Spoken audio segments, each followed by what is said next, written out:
my research is mainly based on my implication of my research paper is that it shows that the few indicators are going towards upside, and but here are some challenges also. Then government has to focus on that particular challenges, that the government to cater that challenges to achieve the $5 trillion economy up to the mark time. What is your hypothesis you have taken for this research work? Because it is depend on secondary data. Yes, ma'am. So what is hypothesis you have taken, what research methodology you have applied for, and what model you are suggesting to the generation? Hypothesis, what I supposed here, that the present scenario of the government or whatever the measures government are taking is related to achieve how the government can achieve its $5 trillion economy target. Okay, fine. Let's come to the technical section one. Next presentation. One request to paper presenter, the time is allotted only 5 to 7 minutes to you. You will have to say here, means present here your hypothesis, your objectives, and what model you are suggesting after your research, what research statistical techniques you have applied for, that only. We are not entertaining the reading of the paper. Okay, so keep it in your mind and present your paper. Okay, so the second presenter is Aditya Bhatt and Laura Sneha. Aditya Bhatt. Yes. Aditya Bhatt. Aditya, you have been given 5 to 6 minutes time. Yes, sir. Please tell us your modeling, your gap analysis, your validation technique, your implication, your research. Okay? Yes, sure. Sure. Can you please take slide. Aditya. Aditya PMK. Let's go ahead. Sir, 1 minute. So, good morning to all. Myself Aditya Bhatt. Today I am going to present my research paper on employment generation under Pradhan Mantri Kaushal Vikas Yojana. Generally, in order to enable and mobilize Indian youth to take up industry relevant quality skill training to become more employable, the scheme named Pradhan Mantri Kaushal Vikas Yojana came into existence. It was firstly launched on 15 July 2015, which is on World Youth Skills Day, to encourage and promote skill development in the country by providing free short duration skill training. The main objective is not only to enable and mobilize Indian youth for the employment, but also to increase the capability and productivity of the existing workforce and align skill training with the actual requirements of the industry. During its pilot phase of 2015-16, 85 lakhs candidates were trained. After successful implementation of phase 1, phase 2 and phase 3 was launched by scaling up both in terms of sector and geography and by greater alignment with other missions like Make in India, Digital India, Swachh Bharat, etc. And these are the key components of this scheme. You can see here short-term training, recognition of prior learning, special projects, continuous monitoring, Kaushal and Rozgar Mela, assessment and certificates. These are the key components of this scheme, where it is expected to benefit youth of India who are either school or college dropouts or those who are educated but still unemployed.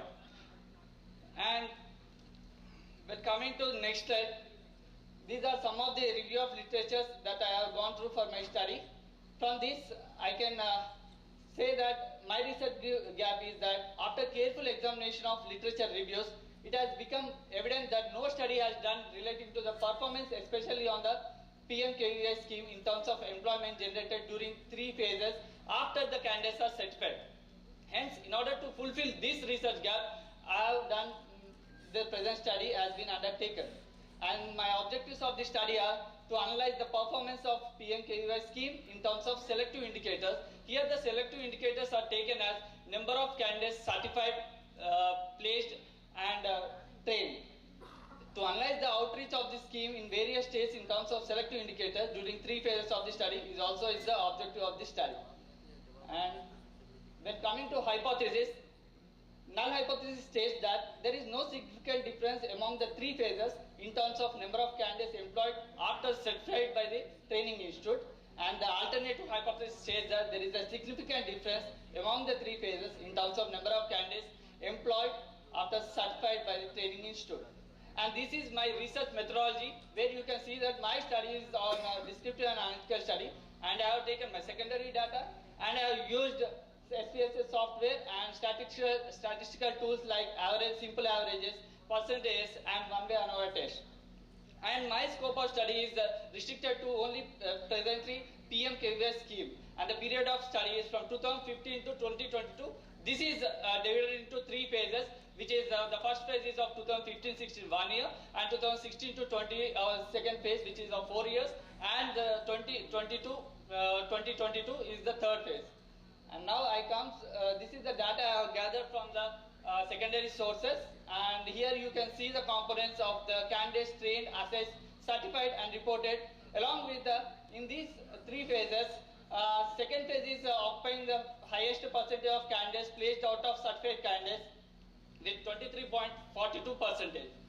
And these are the in detail phase-wise all over the 36 states and union territories data. In this, in the first phase, Arunachal Pradesh is occupying the highest percentage of placement out of certified with 51.89%. And when coming to second phase, I can say that Pondicherry is occupying with 70.17%. And in the third phase, Sikkim is the state which is occupying highest percentage. And these are the statistical analysis I have done too, and these are the mean score number of certified candidates secured job in all the three phases, and the average is of 22,016 people, candidates are securing job out of certified. For this I have used one-way ANOVA test in order to find the level of significance of the performance of this scheme, and here the result shown that the level of significance is less than 0.05, which is where null hypothesis got rejected and the alternative hypothesis got accepted. And from this, my overall findings is that we can see here all the with selective indicators belonging to during three phases. Arunachal Pradesh is the highest percent of placement out of certified is occupying the first position, and Pondicherry and Sikkim is occupying in second phase 2 and phase 3. Conclusions. This paper is focused mainly on not only made an attempt to analyze performance of Pradhan Mantri Kaushal Vikas Yojana scheme in terms of selective indicators, but also to analyze the outreach of the scheme in various states, especially during these three phases of the study.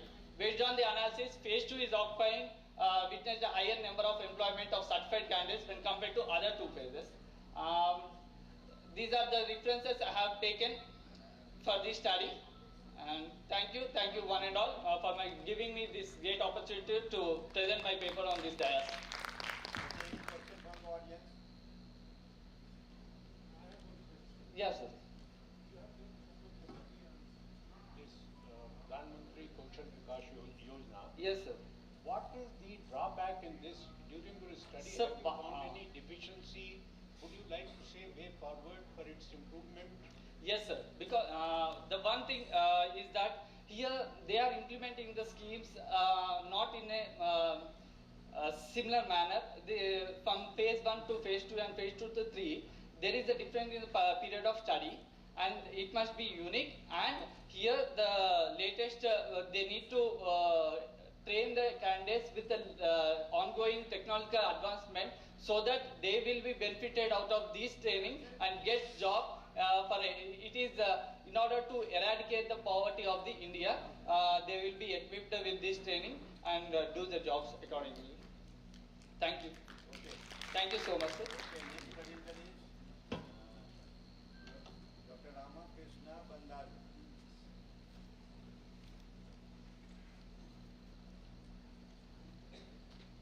As suggested, Mr. Bandaru, within the time framework of 5 to 6 minutes, you try to just tell about your own research. Okay, according to the way I have listened. Thank you, sir. Thank you very much. morning, all of you.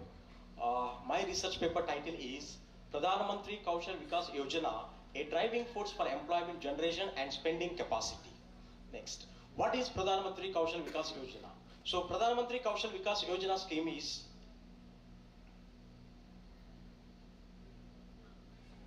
So Pradhan Mantri Kaushal Vikas Yojana scheme is a prestigious central government scheme launched in 2015-16 financial year under the slogan of Skill India, and enhancing the skills among the unemployed and attaining the employment market requirements are the key objectives of this particular scheme. Next, review of literature. So on this topic, I have gone through 44 reviews of literature. So out of the 44 review of literature, I would like to present some of the 2-3 important literature before you. First one, the Gupta and Kashyap in 2018, the authors have concluded that there is no significant impact of PM Kisan, this particular PMKVY scheme on economy development. And another study result conclusions are that they have concluded that majority of the candidates have been training in case of this particular, they're choosing data entry operator courses followed by courses for retail sector and also the call center executive sectors, courses they have been taking the training on this. And next statement of the problem. So, according to the review of literature, I found the research gap that majority of the authors have focused on the performance and analysis only. So there were no studies have conducted on how the trained and placed candidates have been contributing to the economy. What is their spending pattern? How they are contributing to the economy? On that, there were no studies have conducted. In order to fulfill that gap, the study has made an attempt. Now the statement of the problem. That is here, see, according to the previous author's conclusion, the scheme is good, the scheme has been implementing, but the who have been training and placing under the scheme, they are not contributing enough to the economy. So therefore, though the government has been spending a lot of amount, that means thousands of crores, and they are putting a lot of efforts, the scheme results are not up to the mark, and especially the results are not contribution of the beneficiaries, that is trained and placed persons. So hypothesis, these are all the 2 hypotheses I have framed. First one is there is no significant difference between the states in respect of number of short-term trained candidates and placed candidates. That is the first hypothesis. Second one is there is no significant difference between the spending pattern of the earned beneficiaries. So these 2 hypotheses I have developed, and this is my research methodology to attain my objectives. First one is, the study has used both primary and secondary data. Secondary data has collected from the website and official, the working papers of the Pradhan Mantri Kaushal Vikas Yojana scheme. And the primary data has collected directly from the respondents who have trained and placed in Telangana and Kerala state through the structured closed-ended questionnaire. And the sample size is 383 according to the Robert V. Krasik and D.W. Morgan formula. And the sampling technique is simple random sampling technique. And the sample units are the trained and placed candidates from these 2 states. And the period of the study for the secondary data is from 2015 to 16 and 2021 to 22. And the proposed, that means statistical tools are t-test and ANOVA. Now the performance analysis part, performance of this particular scheme.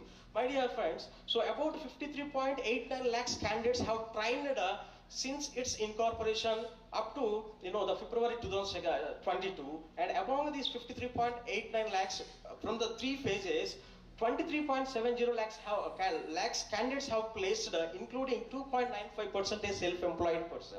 And in case of placement, Telangana state has occupied the top place with 44.48% placements capacity, and Andaman Nicobar has occupied the least place with 3.31%. And in case of hypothesis, the proposed hypothesis, null hypothesis, there is no significant difference between the states in respect of number of short-term trained candidates and placed candidates. So here the null hypothesis, in order to test the null hypothesis, I have used the ANOVA test, and the ANOVA test results are the p-value is 0.00, which is less than the 0.05 standard value. Hence the null hypothesis is rejected, and it is concluded that there is a significant difference between the states in respect of number of candidates trained and number of candidates placed. And this is one part. And another one is spending pattern, that is second part.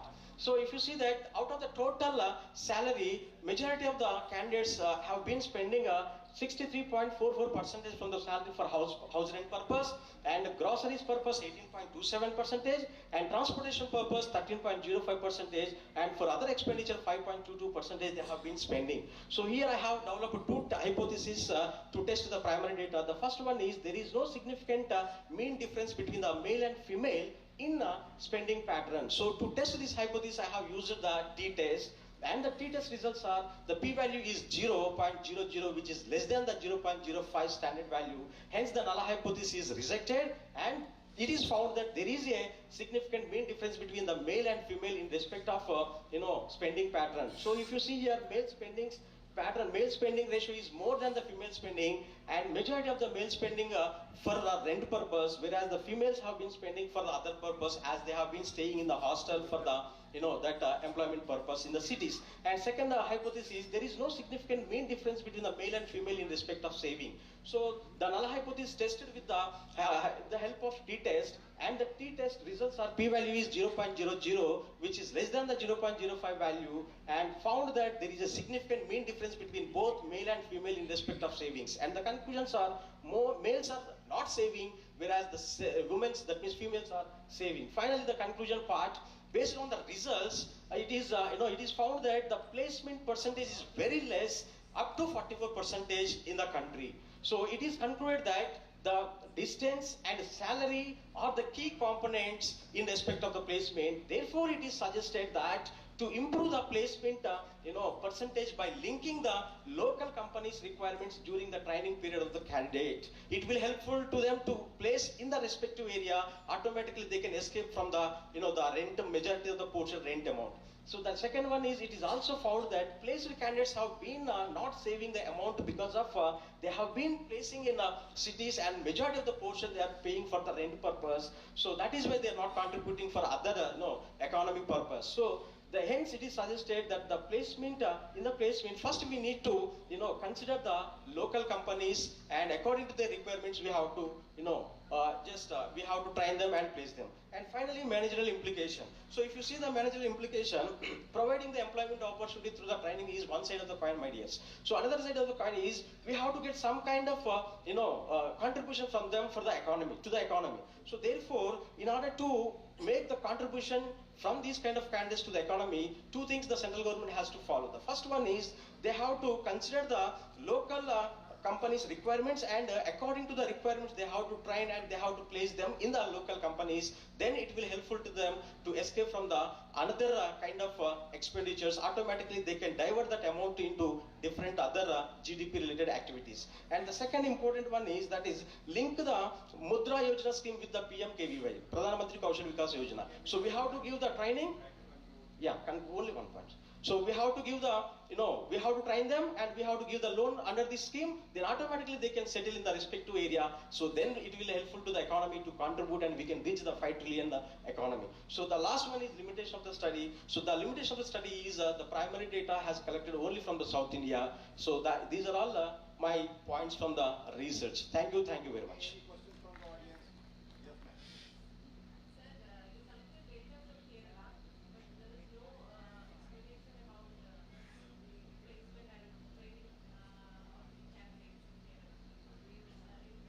So it is total what I have presented, madam. Here, as we have a time constitute, we have not presented the entire brief and everything information in the PPT.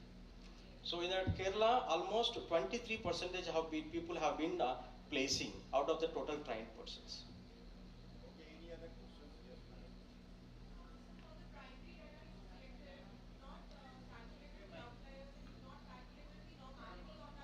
Yes, madam, I have calculated, and the Cronbach value is 0.72. But that I didn't present here in the PPT. I'm not talking about Cronbach alpha. I'm talking about the normality test. Before we proceed on with the test, the other test, the statistical test, we need to get our primary data being checked for normality. Yes, and for madam, the normality outliers. test I did, and I have presented that in the paper, but I didn't present in the PPT due to the time constraints. Okay, thank you. Okay, any questions from the audience? Okay, Mr. Mukherjee. Thank you, sir. Thank you very much. Thank you. All the best. Next presenter is from technical session 2, Professor Dev Bharat Mitra and Mr. Narayan Prasad.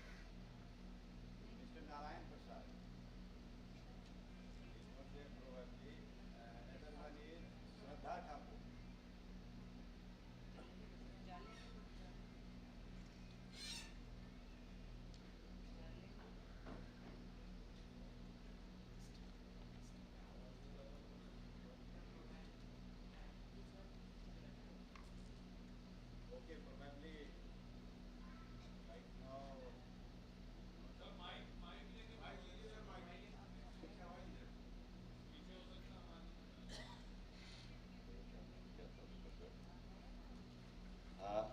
next presenter is Mr. Narayan Prasad, Professor Dev Bharat Mitra and Narayan Prasad, Shraddha Thakur and Professor Arvind Kumar. Shraddha Thakur. I think I'm just calling, sir is calling them. By the time we can go to the next third session. Third session, Mukesh Kumar Meena. Third session is Mukesh Kumar Meena.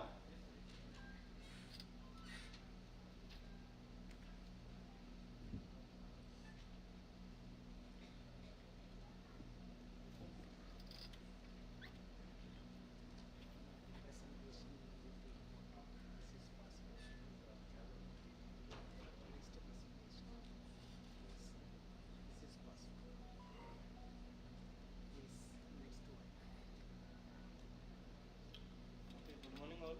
My name is Mukesh Kumar Meena and I will be presenting the paper titled Strategic HRM in the Era of Algorithmic HRM, Insights from the Bibliometric Analysis. So as we all know that the role of technology is changing in the HR sector also, in the human resource management or the human resource development area. The technology is always, the role of technology is increasing day by day. In the 21st century, the role of technology or the information technology or the AI, artificial intelligence in somehow directly or indirectly contributing in the HRM, or we can say human resource management or human resource development. The role of HR managers is also changing in the 21st century with the help of technology. So for this we have tried to analyze these research questions, like we have tried to focus on the most contributing authors, most contributing countries, and whatever the future aspects we can take from the strategic HRM and the role of technology in the development of the What is your HRM. name? You are Mr. Narayan Prasad. So the research methodology for that, we have used the bibliometric analysis. In that we have collected the, the database. We have used the Scopus database for that, finding the previous studies. So for that we have applied the keywords like the algorithmic HRM, algorithms in HRM, EHRM, AI in HRM, and strategic HRM. These were the keywords which were utilized for the Scopus database. And after the searching the database, we have applied the filters, and this is the prisma diagram that is utilized for the filtration of the research studies that help in the removing the duplicates and the irrelevant studies as per our objective. So finally, in the first research, we have find out 831 studies, and after the removing the irrelevant and the duplicates, and the total 172 papers were eligible for this particular study. So this is the criteria we have utilized using the bibliometric analysis, using the prisma flow diagram. We have included the English language and excluded the other papers which were using the language other than English. Similarly, the other criteria were also like the non other than Scopus, non-peer-reviewed papers also we have excluded. And the time duration for those studies, it was 1976 to 2022. So that was the criteria for filtration. And for the results part, like this table 1 is representing the most contributing authors. The first author is having the most highest number of documents, like 16 number of documents, with the highest like 444 citations. Like the next author is 12 documents, 232, and the third one is with the 1355 citations. Similarly, the top contributing journals are there in the strategic HRM, like the International Journal of Human Resource Management with the 99 documents and the 4,651 citations. And similarly, this is the publication trend of the strategic HRM papers. We can see that there is an increasing trend and it is going good. Similarly, the countries, India is also in the top 5 contribution in the strategic HRM. Like US has the top country, and the UK, and India is at the 4th position in the strategic HRM research. Like this is the keywords, this is the bibliometric coupling diagram which have been generated using the host viewer software. We can see this is the timeline of the keywords, like the from 2002 to 16.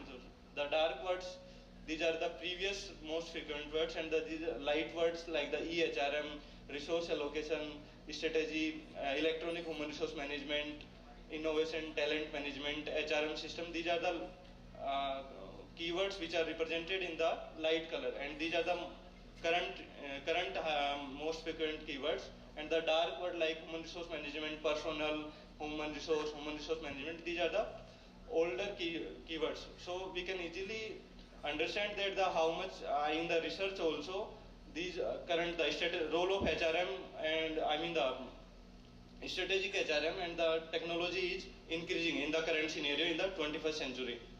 And these are the most cited papers in the strategic HRM.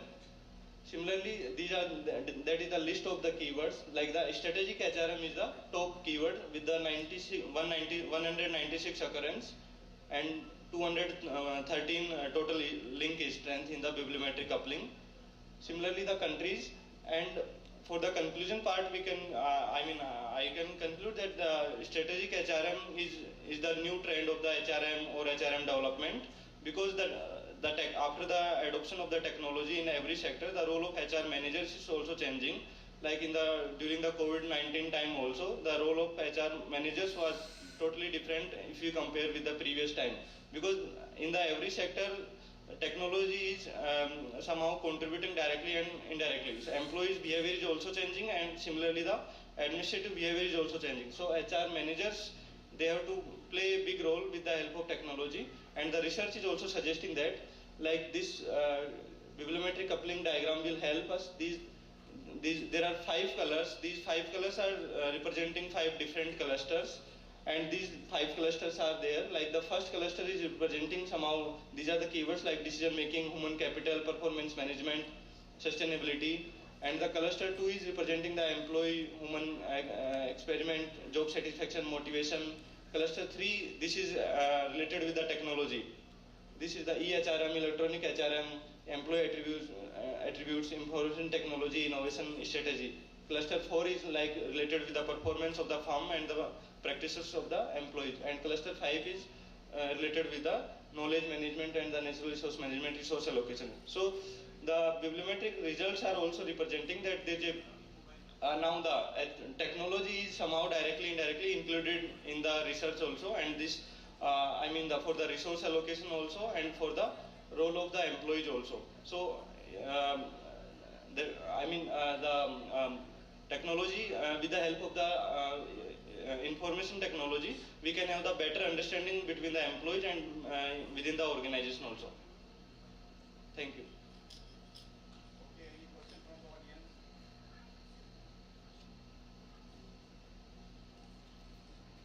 Okay, Mr. Meena, tell me about you have done the bibliometric analysis. What is your own observation of the research in this analysis?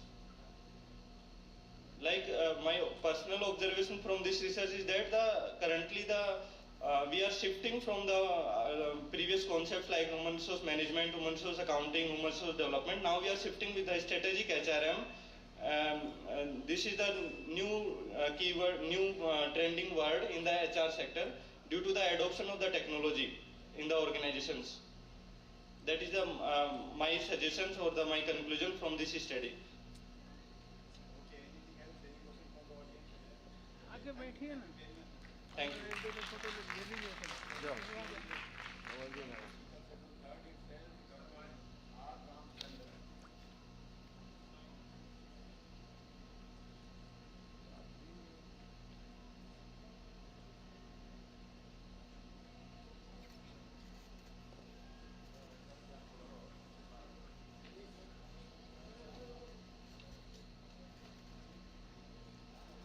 Very good morning to one and all, honorable dignitaries of this jury. It's great pleasure for me to present my research paper in this Babasaheb Ambedkar Land. The topic of my presentation is on Go Green Model, a study on HRM practices in Neyveli Lignite Corporation Limited, Tamil Nadu. I am Dr. Ramchandran, Associate Professor of Commerce, Annamalai University, Tamil Nadu. As my dear friends, you come across to clearly, enterprise that which I have been taken for the study as NLC India Limited, Neyveli. As my dear friends, as you might have been seen very clearly, there will be 72 reviews have been taken into consideration for my research. There will be some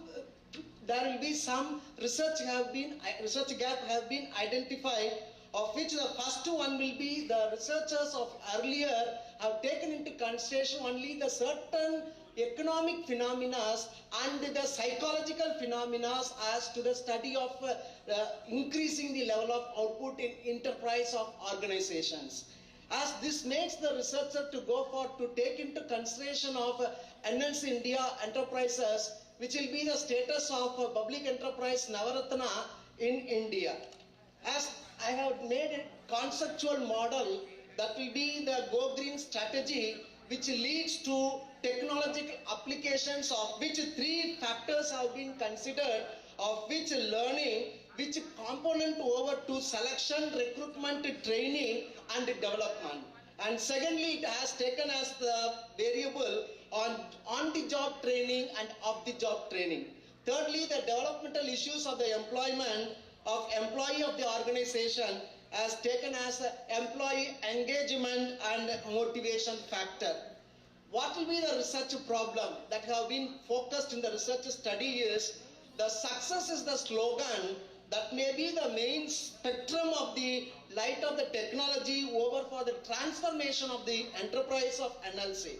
Secondly, there will be many players of digital technology of which we come across the AI, artificial intelligence, machine learning, deep learning, and also big data analytics, business analytics, and blockchain technology, and fin technology, and that comes to over to the operations of HR on the part of GHRM, Green Human Resource Management.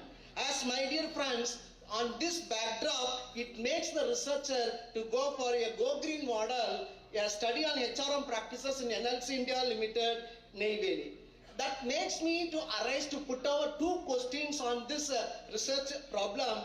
That one will be how to improve the level of output. Second, how this Go Green will be make an implications over on the part of increasing the efficiency of the workers.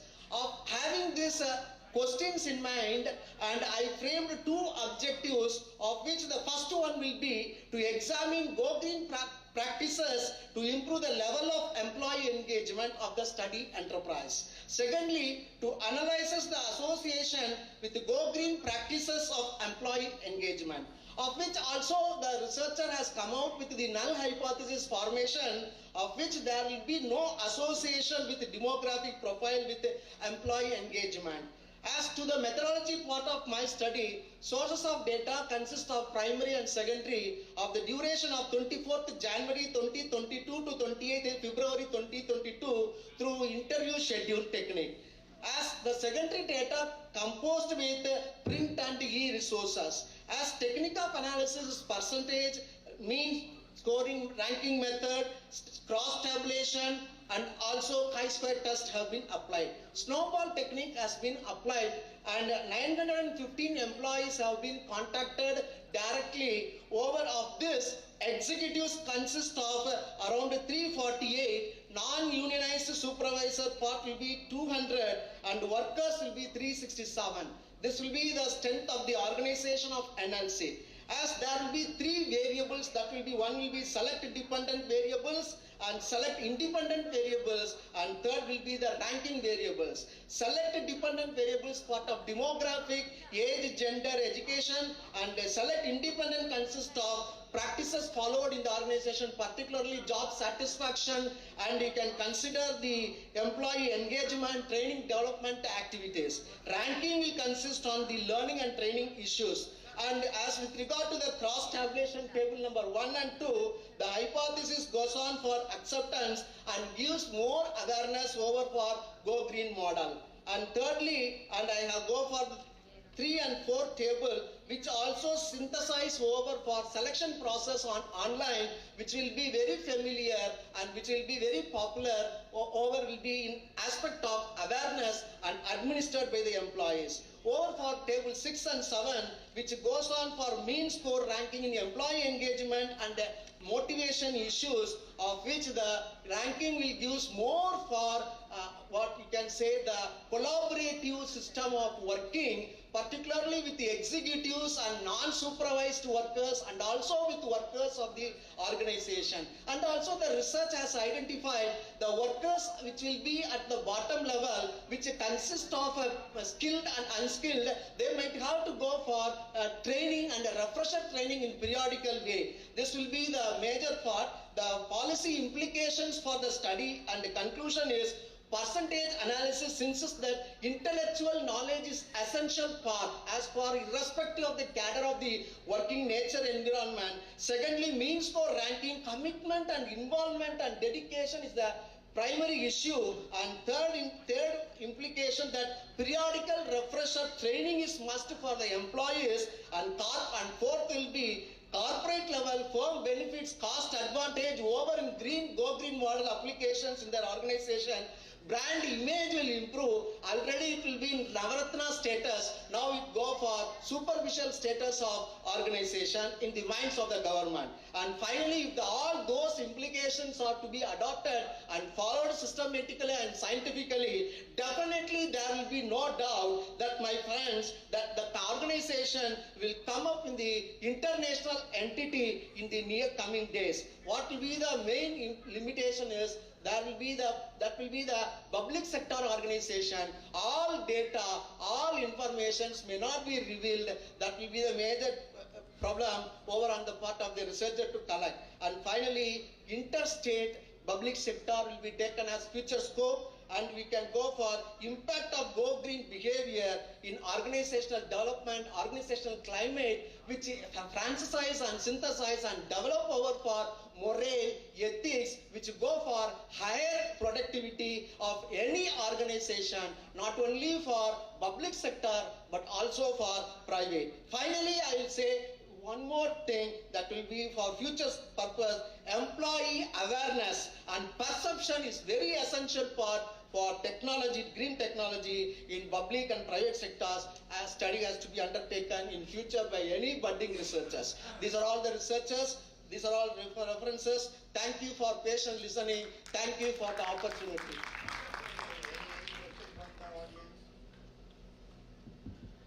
Any question from the audience? Okay, you have just conducted this study about greenness of the whatever is there. Now you tell me that how the stakeholders would be benefited by your research. Thank you, sir. Definitely, as it comes over to my mind as a researcher, social science researcher, as this is the private public sector, Navaratna status in Neyveli, which will be in rural belt, as it will be setting up in rural segment. There will be so many problems on the part of the rural employees at the level of lower cadre. There may be unskilled workers and skilled workers. That's what I suggested. The organization, particularly this NLC, might have to go for periodical refresher training over for the employees at the bottom level or grassroots level. Okay. Any questions from the madam? Sir, I have one question. Just I wanted to know the variables you have taken for this study and how you have arrived at a conclusion for the policy implication. Quality. Variables of your study. Yeah. Respected madam, as this research study has taken three sorts of variables. One will be the selected dependent variable, which will be the main part of demographic socio-economic variable, which have a high impact. And second will be independent variable, of which goes on to stress with the psychological issues, particularly motivation, employee engagement. And the third will be the ranking variables. That will be the practices adopted by the organization. Thank you very much for the opportunity. Thank you very much. Yeah, next is from the technical technical session 4,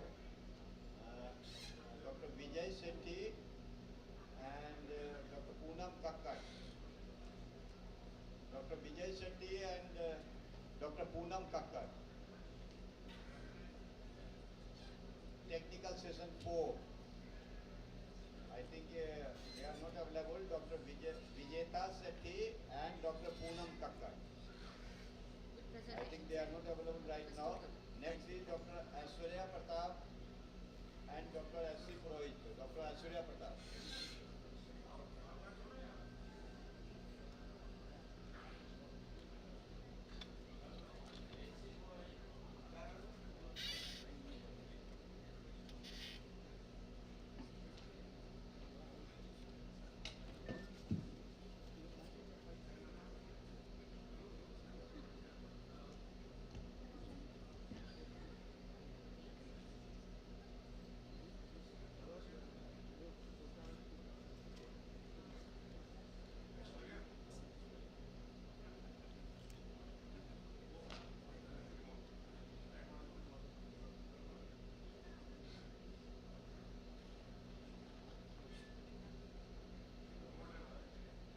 Good morning, respected panel members and all dignitaries present here. The topic for my presentation is Sustainable Development through Organic Food Products, Empirical Evidences from Uttarakhand. Sustainable development talks about the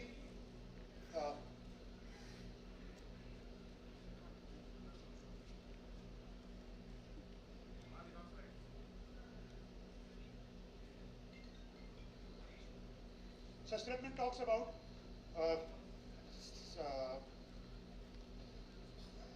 satisfying the present needs and in such a way that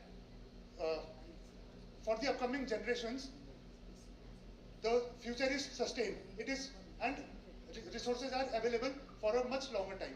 The focus of sustainable development is to make future better for the upcoming generations, and for the same, in their paper Nordos and Tobin suggested some measures for sustainable growth, which are Sustainable Economic Wellbeing Index, Economic Wellbeing Measure, and Green GDP. Moving on, organic food scenario.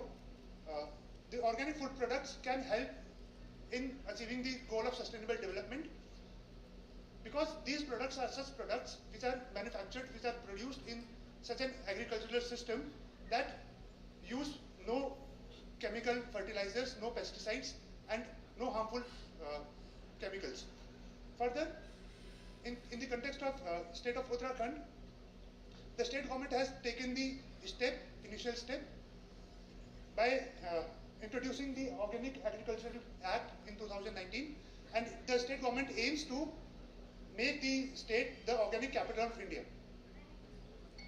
This is my theoretical premise. I have taken theory of planned behavior as the base model and have added two additional constructs, that is construct of willingness to pay a premium and environmental concern in my study. Attitude refers to the beliefs to the of how we will respond constantly, favorably or unfavorably towards a particular situation or object or behavior. Subjective norm refers to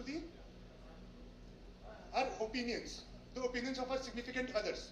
Significant others refers to our family members, our friends, what they think, how we should react, how we should behave in a particular situation or towards a particular behavior. Perceived behavioral control refers to the capability of an individual, whether what he thinks, whether he is capable of undertaking a particular behavior or not. Willingness to pay a premium, it indicates an individual's readiness to pay extra amount out of their pocket towards organic food product. And environmental concern, it states that how much concerned, how much worried we are about the environmental issues. The review of literature revealed that all the basic or original constructs of theory of planned behavior, that is attitude, subjective norm and TBC, they all play a significant role towards organic food purchase intention.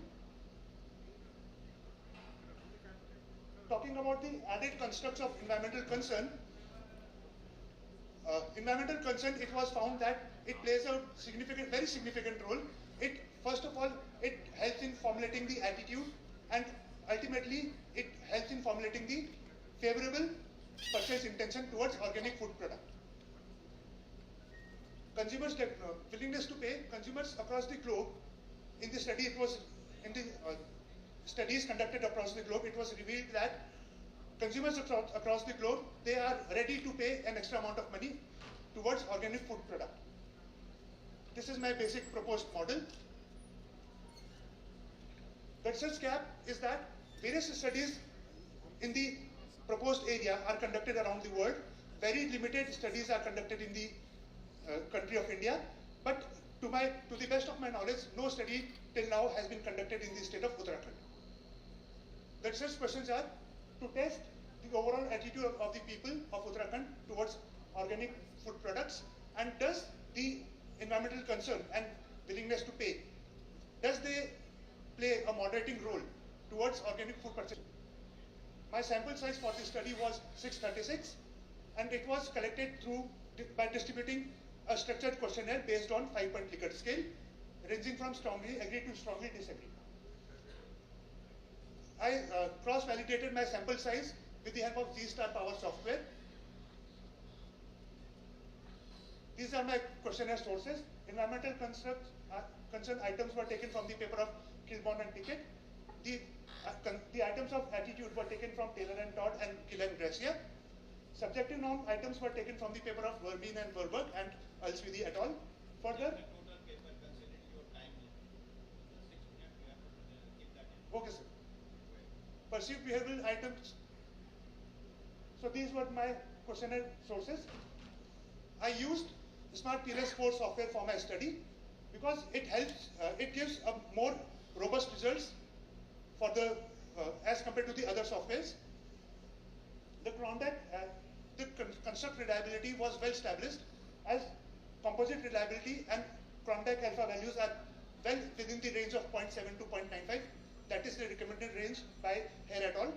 Also, convergent validity was also established, as AV values are above 0.5. Further, discriminant validity was established using HTMT ratio, heterotrait monotrait ratio, and for establishment of discriminant validity, all the values should be less than 0.85, and all my values for HTMT ratios were well below 0.85. I also tested for the data for multicollinearity issues, and it was revealed that the data did not have any multicollinearity issues, as the value of VIF were well below 3.33. The testing talking about moderation effect, they didn't rest all the relationships were found to be significant.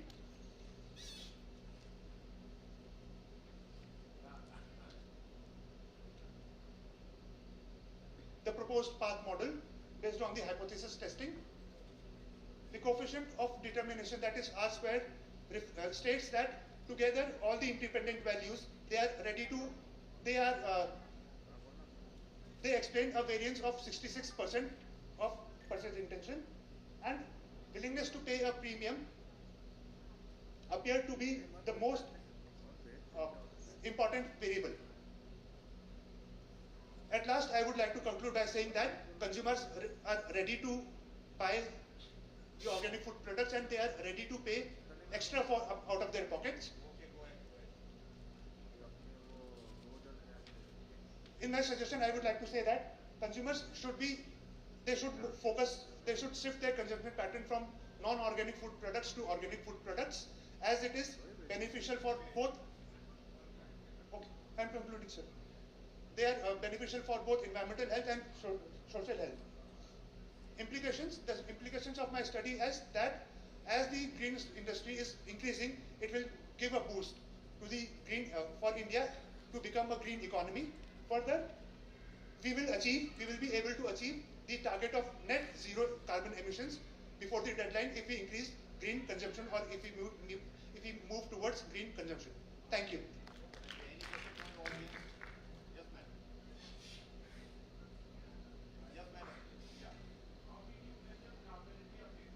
So normality of the data was tested through Madia's test 1970 with the help of web-based calculator, and it was found that the data had some normality issues. Therefore, we used Smart PLS software. Smart PLS 4 software. 4 word. Sir, I have one question. Why you have adopted the partnership sampling technique here? Because your sample size is 636, whatever we have seen. So, what is the universe? You have any concept of universe? So the universe was the universe. Total. What is the total quantum from which you have collected the sample? Population, correct? Yeah. The population of Uttarakhand is very large, and everyone in the population is a consumer. That is population is undefined. Yes, sir. So Uttarakhand ki population is very vast, and therefore we use the purposive sampling techniques for our study. Thank you. Fine, thank you. Thank you. Yeah, quickly, ma'am. Thank you. First hypothesis.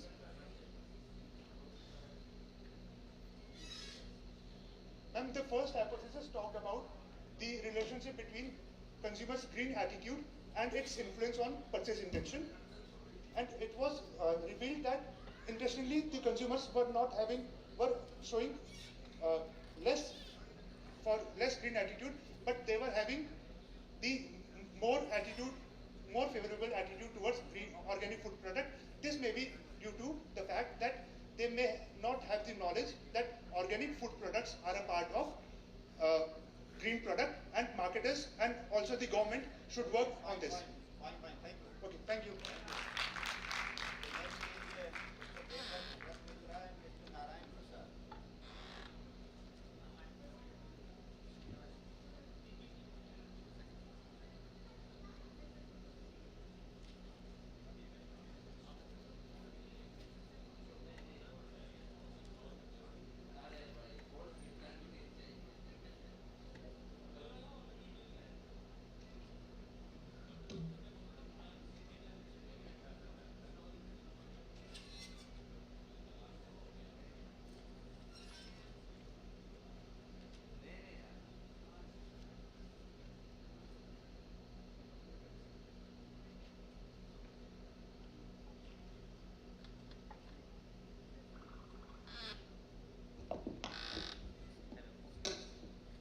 Good morning to dignitaries sitting on the dais, and good morning to all the ICA members. I am Narayan Prasad, Research Scholar, Department of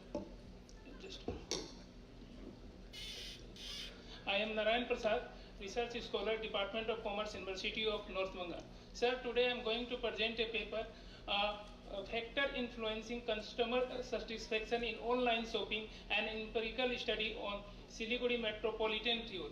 Sir, in this paper, I am going to assess the consumer satisfaction on the basis of some parameters.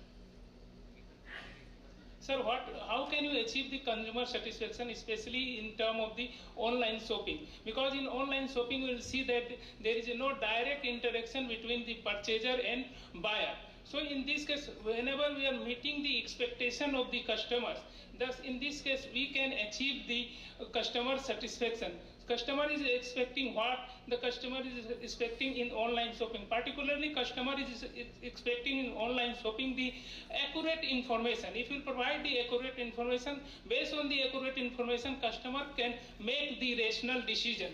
Now, what sort of the accurate information we can provide to the customers? The accurate information regarding the product size, the product color, product weight, etc. Now, secondly, we have to keep the promises what we make for the customer. Now, what sort of the promises?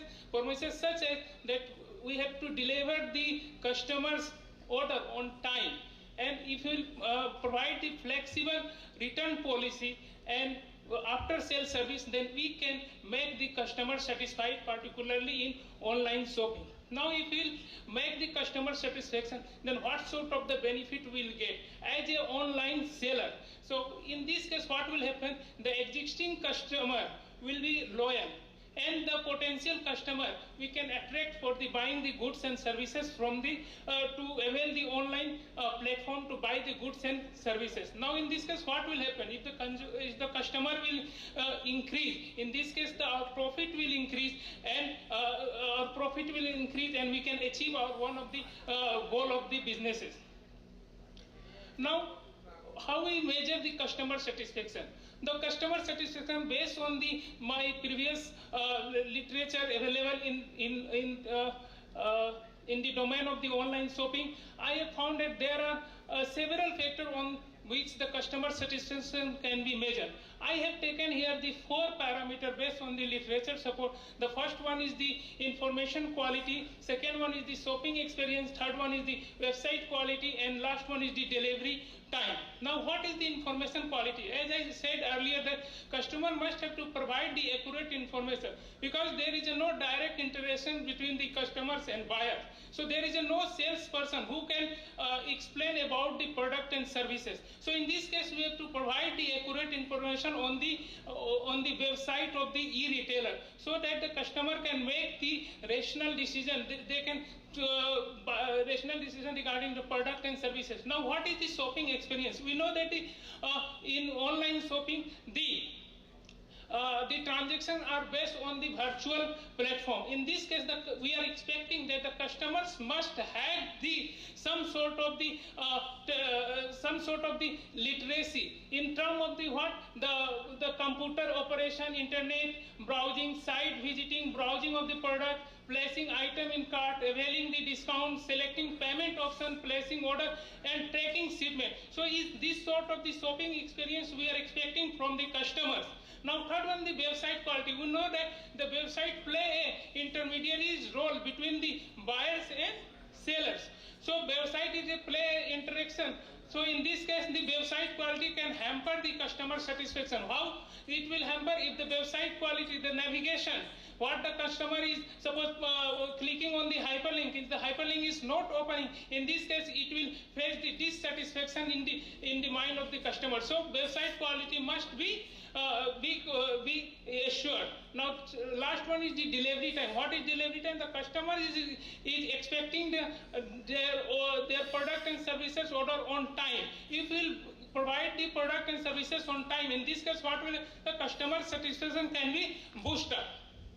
Now this is my proposed research model. We can see this in proposed research model. The delivery time, shopping experience, website quality, information quality, all these factors are influencing the customer satisfaction. This is just the proposed research model. Later on the basis of the sample, we'll try to prove it whether it is all these factors are influencing customer satisfaction or not.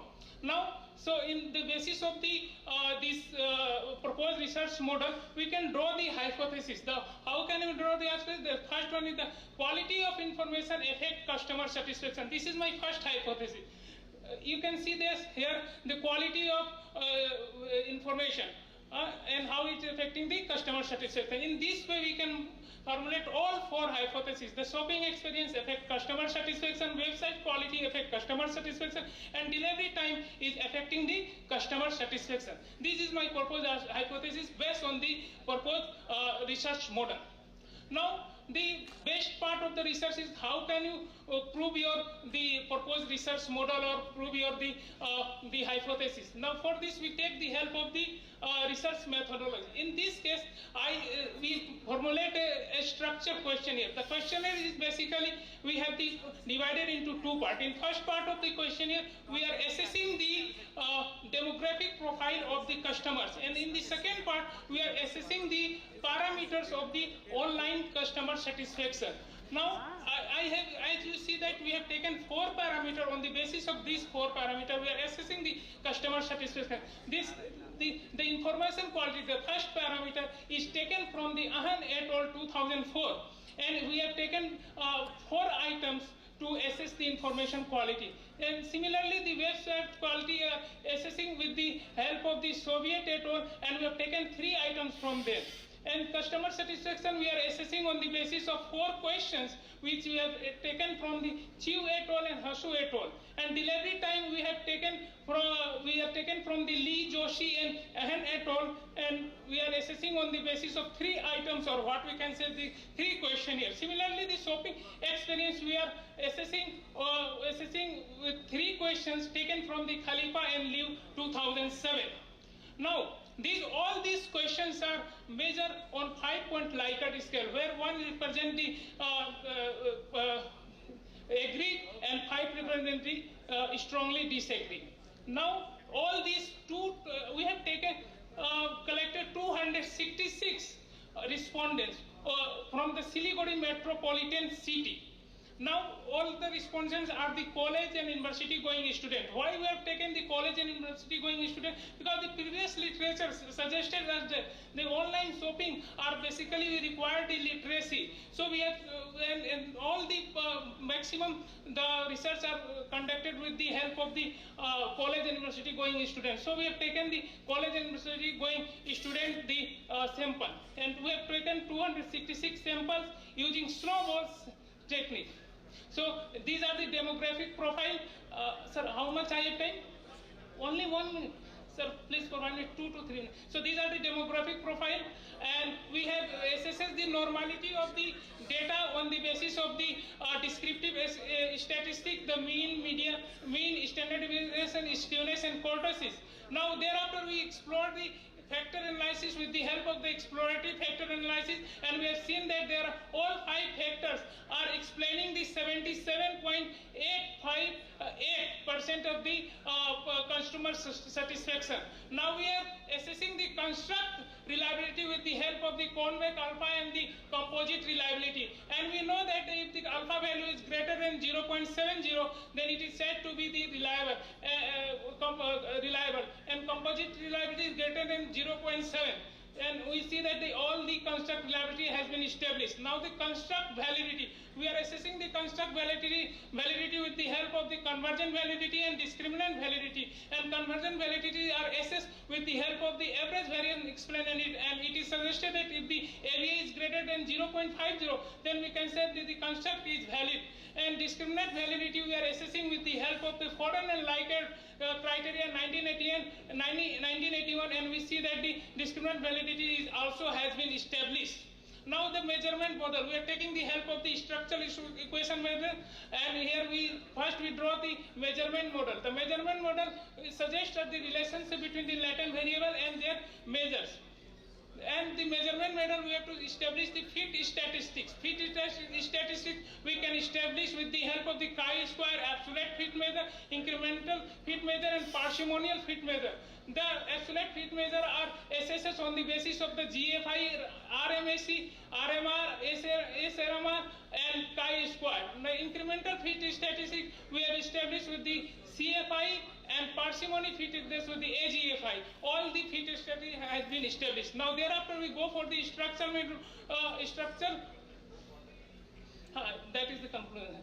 Thereafter we go for the structural model. Structural model is for assessing or for testing the hypothesis, and we see that the first hypothesis was the information quality affect the customer satisfaction, and here we see that the beta value is 0.14. So this is the intensity, this is the impact, how much it is impacting. The information quality impacting 0.14, and likewise the website quality is affecting 0.26, delivery time 0.32, and all the R square value, that is the 63%.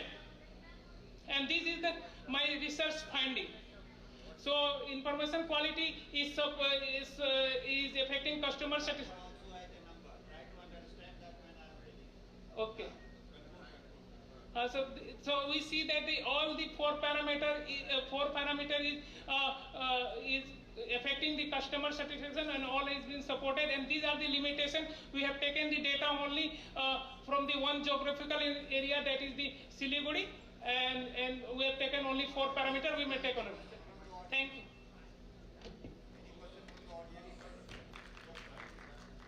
So he has done a good analysis. He has done a good analysis, no doubt about it.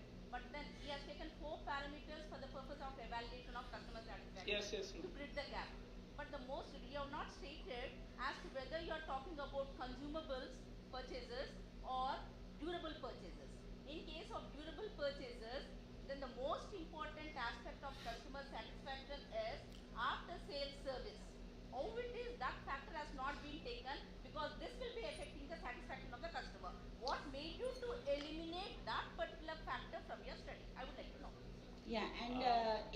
question with this only. You have not provided the data sheet, whatever the data you have applied for. Have you applied the R? No, SPSS. SPSS which version?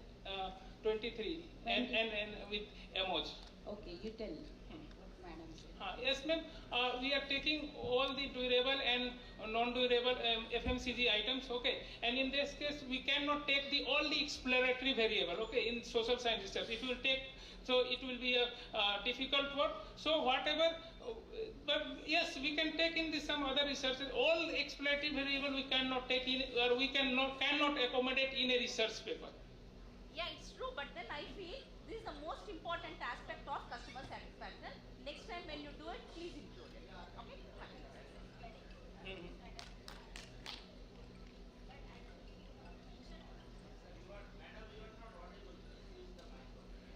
No, yes, ma'am, I can understand whatever you want to say. Huh? Sir, statistical analysis he has done very good, but the data sheet and what the madam asked, no, he has not put in the paper. So this is the things, whenever you are going to present next paper presentation, you should provide all this data also. Data sheet means collection respondents, na? Okay. Thank you, sir.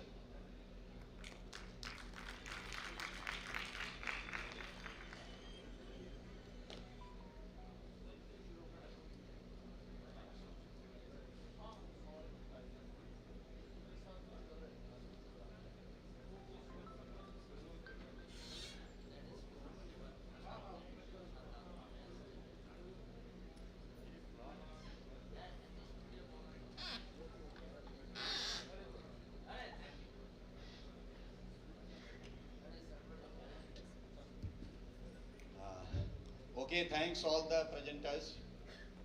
We are really extremely thankful to all the presenters. See, research is a process.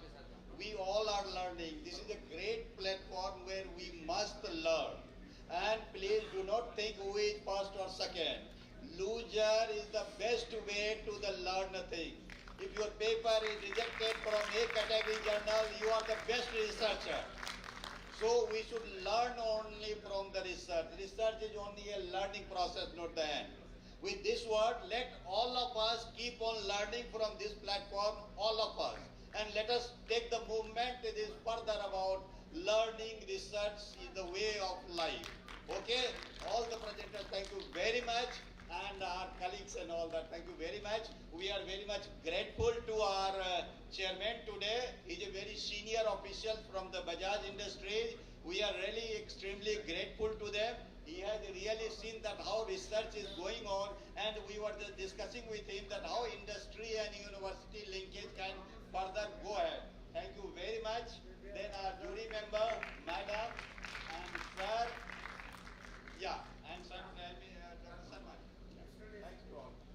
Thank you to all presenters and my colleagues. For me, it's a learning experience that I found that the emphasis is how these youngsters are groomed into research methodology, and the kind of assessment has been done on that basis. But what I feel about this 5 trillion economy, unless all of us do some work towards creating this economy, it's not going to happen. The basic thing is that in India, we meet the demands of consumer and we feel that we are doing great job. The nation cannot grow unless we go to high-tech research, high-tech manufacturing, and create things which have very high value.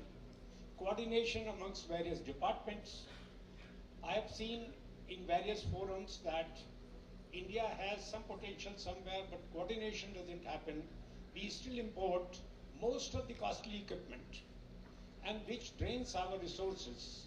It was said that we have adequate foreign exchange. It's nothing. During COVID period, how fast it started declining. Therefore, what we need as a nation is to create high value products of high quality. Only then the nation can go towards 5 trillion economy. It is one good thing that we are teaching our youngsters to have the methodology, but this methodology in senior sections should result into something which should be very tangible and which should be something which brings nation a pride. The time has gone when we can only think what is happening somewhere, we do that. Time has come when we should think out of box, think something new, create something new, and wherever we can do it, it will really help the nation to achieve its objective. Thank you very much for inviting me. Thank you all my colleagues here who are mature people in terms of research. Thank you, sir. Thank you. Thank you, sir. We are so grateful to you.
Professor Arvind Kumar, Professor Ramesh Mangal, Professor B. Ramesh, and Principal T. A. Shivarisan. Past presidents.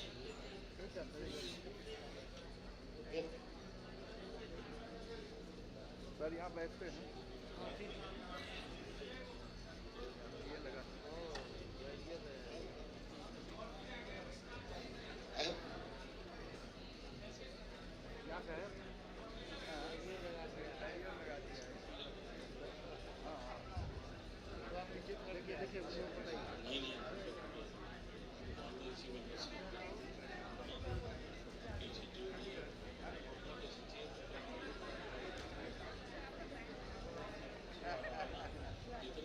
Past President M.K. Singh, I request him to come. Officer M.K. Singh, this hall, to please come on the stage.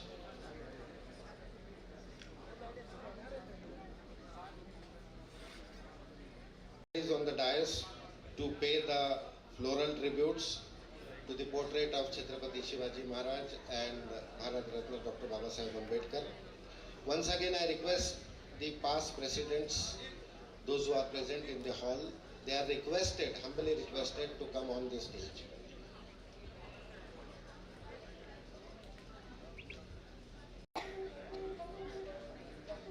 All EC members and past president, you please come on the dais.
Today we are here for valedictory of Rishi Bagla, who is Chairman Bagla Group of Industries. Our Pro Vice Chancellor and President of this function, Professor Dr. Shyam Sirsat sir. That Honorable Joint Director from Mumbai region, Dr. Jagtap sir. Honorable Wal sir, Senior Past President, and all delegates friends. That from last 3 days, we are discussing on the India's march towards $5 trillion economy by 2024. I am happy that 1,600 delegates they had registered for this conference. 981 papers are presented in this particular conference in different 7 sessions, and particularly India's march towards $5 trillion economy 2024. It was the overloaded session with 391 papers read in this particular conference one. Really, it is very good things, and we'll have a clap for this particular section one. Dear friends, Aurangabad is hub of industry, particularly auto industry. And Rishi Bagla is one of the leading name from this particular industry one. Bagla group of industry, they are contributing a lot to this country, particularly in the auto field. And he is the chief guest. Always he is contributing, he is helping. He is helping hand to the university in different functions, different other activities. and particularly our Honorable Vice Chancellor, Professor Pramod Devle sir, and Honorable Pro Vice Chancellor, Professor Sham Shirthal, they are very much kind enough just to take the university students to the industry one.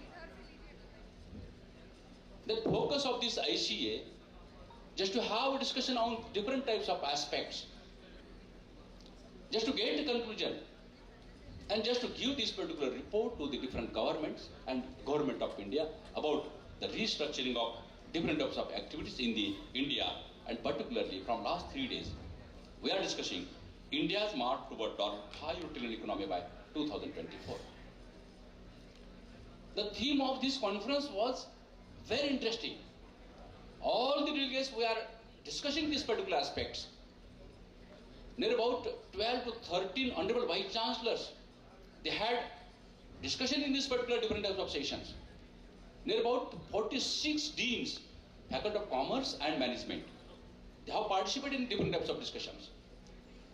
To 1,800 delegates, they have participated in different types of discussions. One, delegates, they are participating, they are discussing, they are trying to create relations, and overall, it is the motto of ICA to give some inputs in the academia, in the academic field, to the students, research scholars, industry, and for the different types of stakeholders in this particular country. I am very happy. All the legacy gathering and all the guests, they are here today in this particular university one, and I congratulate all the delegates, and may I request all the delegates, you please have a seat, have a discussion, and please have a lunch after this particular program. Thank you very much.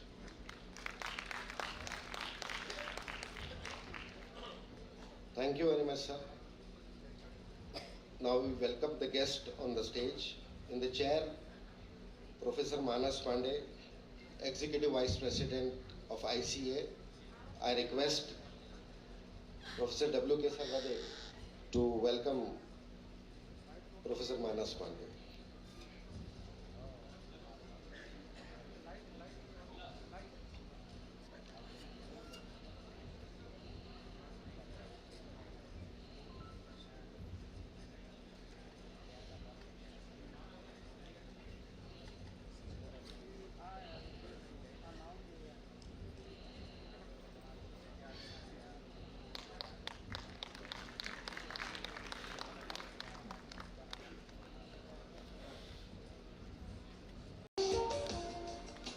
And once again, I request Professor W.K. Sarvade sir to welcome Pro Vice Chancellor of this university, Professor Dr. Sham Shirthal, who is on the stage.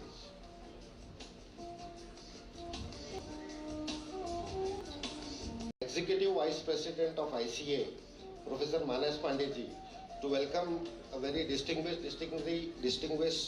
guest on the stage, Shri Sitaramji Agarwal, Trustee, Vice President and Treasurer of ICL Education Society, and Motilal Jhunjhunwala College of Arts, Science and Commerce, Vashi, Navi Mumbai.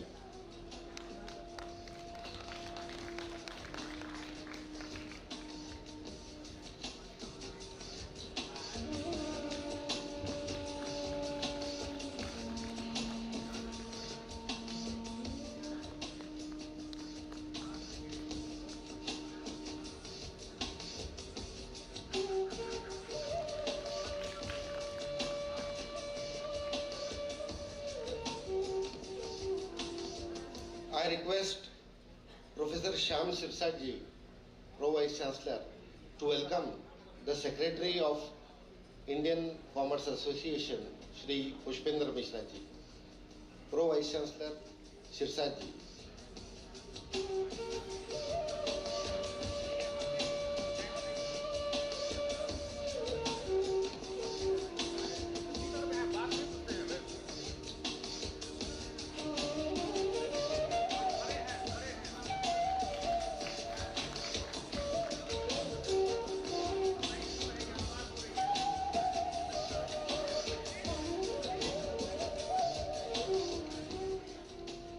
I request Professor Satyaprem Gumre sir to welcome Professor Naval Kishore. मंच के पास आ गए हम मंच के पास Managing Editor and Treasurer, ICA. हम Hawley में है, Hawley में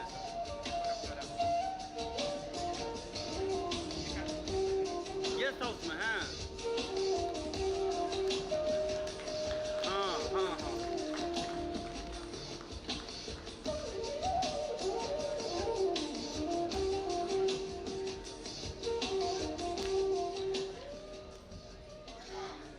This conference would not have come to light if we did not have the support of two of the dignitaries on the dais and one very dynamic teacher, principal and a renowned politician. I request Professor W.K. Sarvade sir to welcome Principal Baban Taiwade ji. Please give him a big hand.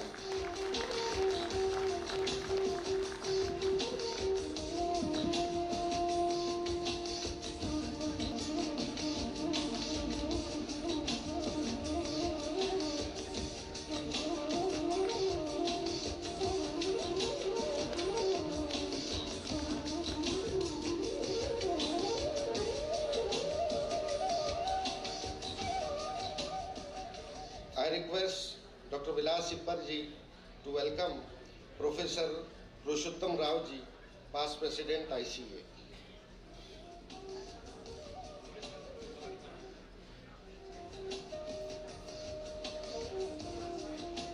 I request Dr. Ganesh Kathar ji to welcome Professor Arvind Kumar, past President ICA. Arvind Kumar ji, please welcome.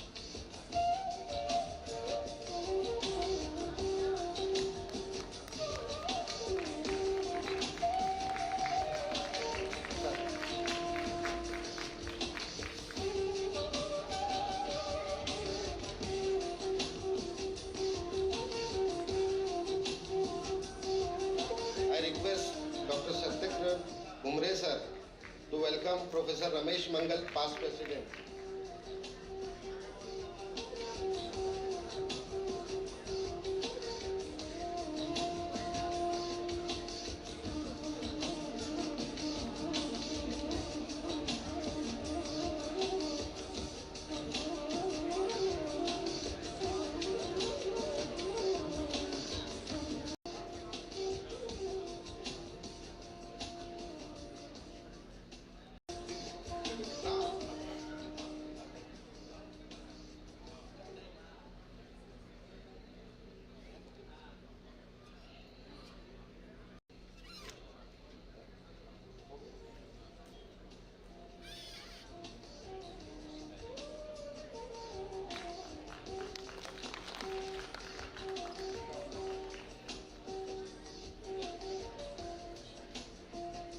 We have Joint Director Jagtap sir on the stage, Joint Director Higher Education. I request Satyaprem Gumre sir to welcome him.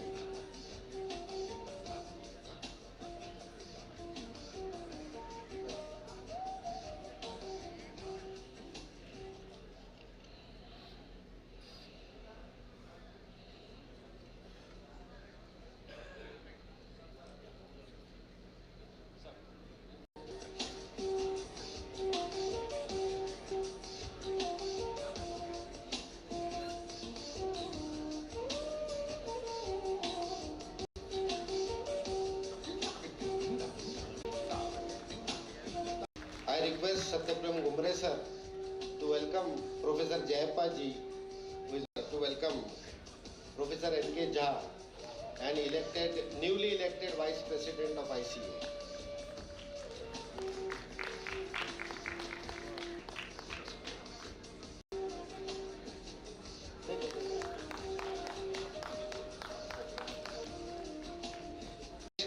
Professor Ganesh Katharji to welcome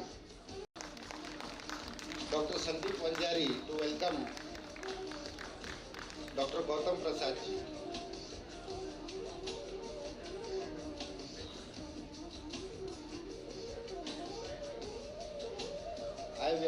I request Satyaprem Gumre ji to welcome Dr. Rahul Singh ji.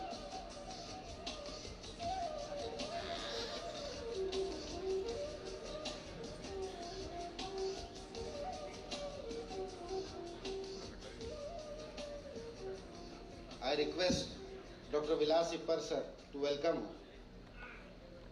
Indrajit Prasad Rai ji.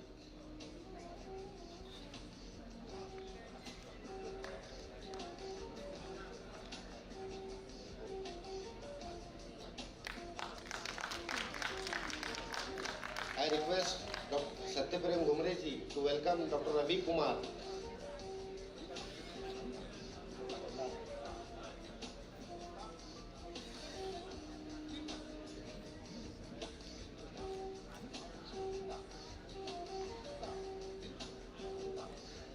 I request Dr. W.K. Sarvadi ji to welcome Principal Arun Gaikwad. Sarvade sir, please welcome Arun Gaikwad.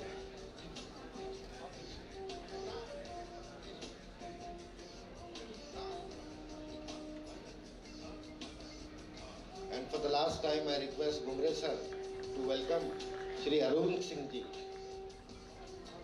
Aran Singh ji.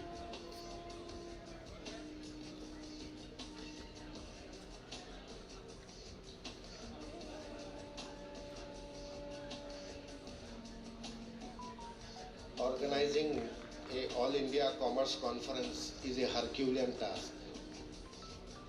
It's like a marriage ceremony.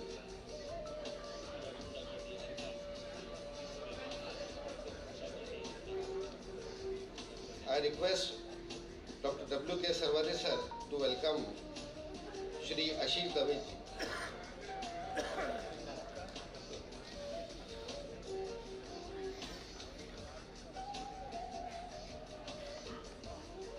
I request very much the ICA Conference 2022 on. Before I invite the Honorable Secretary, I request Satyaprem Gumre ji to welcome Kuldeep Sharma ji, who is sitting in front of us. I request you to please come on the stage.